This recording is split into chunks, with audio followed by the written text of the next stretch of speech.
Assalamualaikum warahmatullahi wabarakatuh. Good morning, class 7. Back again with me, Mrs. Iren. Kembali lagi dengan saya, Mrs. Iren.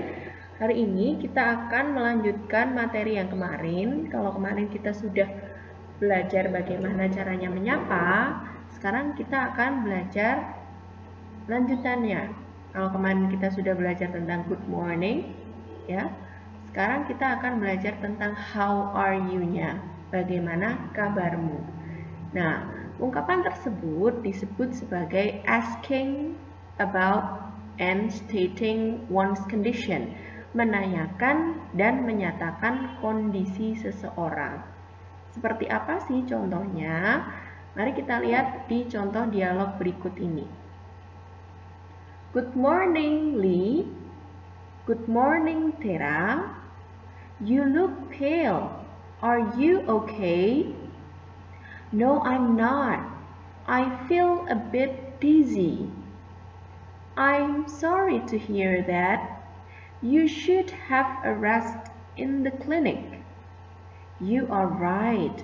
I will go there. Saya ulangi ya. Good morning, Lee. Selamat pagi, Lee. Good morning, Tera. Selamat pagi, Tera. You look pale. Kamu terlihat pucat. Are you okay? Apakah kamu baik-baik saja? No, I'm not. Tidak. I feel a bit dizzy. Saya merasa agak pusing. I'm sorry to hear that. Aduh, saya turut prihatin. You should have a rest in the clinic. Kamu seharusnya beristirahat di klinik. You are right. I will go there. Kamu benar. Saya akan pergi ke sana. Oke, kita lihat di sini. Tera menyapa menggunakan good morning. Lee juga menjawab menggunakan good morning. Kemudian Tera mengomentari keadaan Lee saat itu. You look pale. Kamu terlihat pucat. Are you okay? Apakah kamu baik-baik saja? Nah, ini di sini dia menanyakan kondisi dari Lee ya. Kemudian Lee menjawab, no, I'm not. Tidak, I feel a bit dizzy. Saya merasa agak pusing. Ya. I'm sorry to hear that. Saya turut prihatin. Jadi I'm sorry tidak selalu bermakna saya minta maaf. Tapi I'm sorry to hear that menunjukkan keprihatinan kita atas musibah yang dialami oleh orang lain. You should have a rest in the clinic.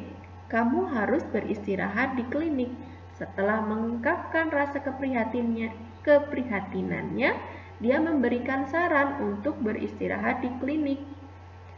Lee menjawab, ya kamu benar, saya akan pergi ke sana.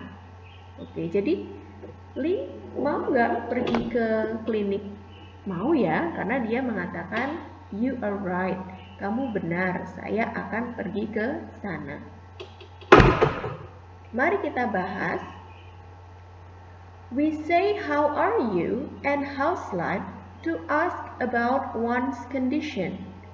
Kita mengucapkan apa kabar untuk menanyakan kondisi seseorang. Meanwhile, sementara, the sentences I'm fine and no I'm not, I feel a bit dizzy are used to state one's condition. Sementara kalimat saya baik-baik saja dan saya tidak baik-baik saja, saya merasa agak pusing, digunakan untuk menyatakan kondisi seseorang. When a person feel unwell, ask what is wrong with him or her by asking what's the matter with you. Ketika seseorang merasa tidak sehat, tanyakan apa yang terjadi padanya dengan menanyakan what's the matter with you? Ada apa denganmu? Nah, itu dia yang akan kita pelajari hari ini. Jadi, kalau ada orang menanyakan how are you, how's life, berarti dia menanyakan kondisimu. Sedangkan jawaban I'm fine, fine, atau I'm not fine, saya tidak baik-baik saja, itu menunjukkan kamu menyatakan kondisimu. Untuk menanyakan kondisi seseorang, ada beberapa expression di sini, ada beberapa ungkapan di sini. Yang pertama, how are you? Silakan ikuti setelah saya. How are you? How are you doing? How's life? How are you feeling now? Are you okay? Kelimanya ini artinya sama, yaitu apa kabarmu, bagaimana keadaanmu, apakah kamu baik-baik saja. Kamu boleh menggunakan yang manapun. Sedangkan untuk menyatakan kondisi dari seseorang, kamu bisa mengatakan I am fine, saya baik-baik saja. I am great, saya luar biasa. Very well, sangat baik. Atau apabila keadaanmu tidak baik, kamu bisa menggunakan I am not very good, saya tidak baik-baik saja. Bisa kamu tambahkan dengan I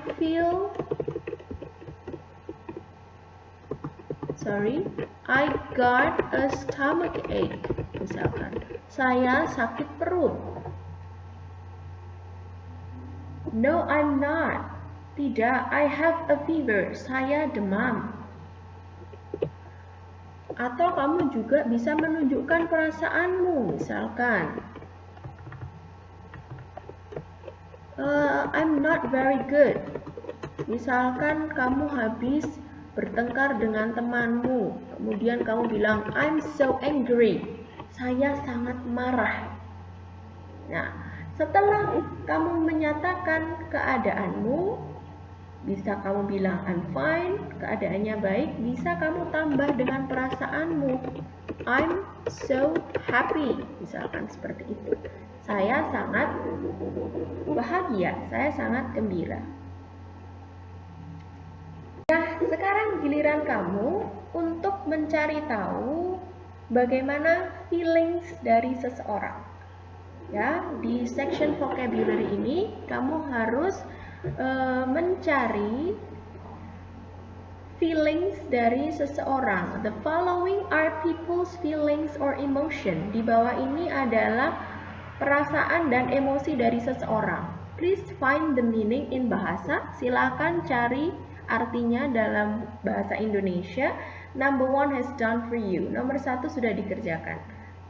Sebagai contoh, happy artinya senang.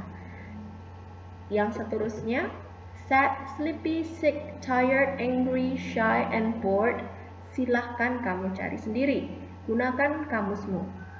Kemudian, setelah kita belajar tentang feelings atau perasaan, kita akan masuk ke sickness.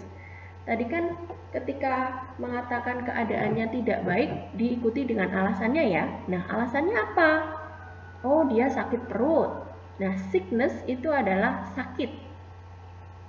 The following, berikut ini, are kinds of common sickness. Contoh-contoh penyakit yang umum. Please find the meaning in bahasa. Silahkan cari artinya dalam bahasa Indonesia. Number 1 has done for you. Nomor 1 sudah dikerjakan sebagai contoh. Nomor 1 ini ada headache. Headache itu sakit kepala. Sekarang kamu harus mencari tahu dizzy, stomach ache, toothache, backache, flu, cold, cough, fever, sore throat, and sore eye. Ada di kamus, kamu boleh menggunakan Google Translate, boleh menggunakan kamus online, boleh menggunakan kamus buku. Itu saja untuk hari ini. Kita hari ini belajar tentang bagaimana caranya menanyakan kondisi seseorang dan menyatakan kondisi seseorang. Thank you so much. See you again on our next meeting. Wassalamualaikum warahmatullahi wabarakatuh.